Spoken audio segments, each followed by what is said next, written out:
پاکستان 10 مئی، جی ہاں، جس طرح پاک فضائیہ نے اپنا کردار ادا کیا اور دنیا کا سب سے لالی پرچم بلند کیا تھا، وہی یوم تشکر جو 16 مئی کو منایا جانا تھا، اس کا اعلان وفاقی حکومت کی طرف سے کیا تھا۔ وہیں پر چیئرمین ماری پور ٹاؤن ہمایوں محمد خان اور اس کے ساتھ ساتھ رکن سندھ اسمبلی آصف خان اور یونین کونسل کے چیئرمین، وائس چیئرمین اور کونسل کے اراکین ماری پور ٹاؤن سراپا احتجاج بن گیا، یعنی احتجاج نہیں بن گیا، پاکستان کے فلک شکاف نعرے لگائے اور ماری پور ٹاؤن سے ریلی روانہ ہوئی۔ چیئرمین ماری پور ٹاؤن ہمایوں محمد خان نے ریلی کی قیادت کی، جبکہ آصف خان رکن سندھ اسمبلی بھی یہاں موجود تھے، جبکہ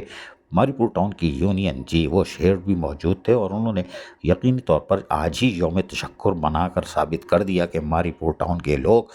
پاکستان اور پاکستانی افواج کے ساتھ جہاں جگہتی کر رہے ہیں، وہی پاک فضائیہ کو زبردست خراج تحسین پیش کر رہے ہیں کہ اس نے جس طرح سب سے لالی پرچم فضا میں بلند کیا اور بتا دیا کہ پاک فضائیہ دنیا میں نمبر 1 ہے، اور یقینی طور پر پوری ماری پور ٹاؤن، اس کے لوگ سب ایک پیج پہ متحد ہیں، اور اگر دشمن نے میلی آنکھ سے دیکھا تو پھر ایسا سبق اور ملے گا۔ عزیز عارف، KBS بلدیاتی نیوز کراچی۔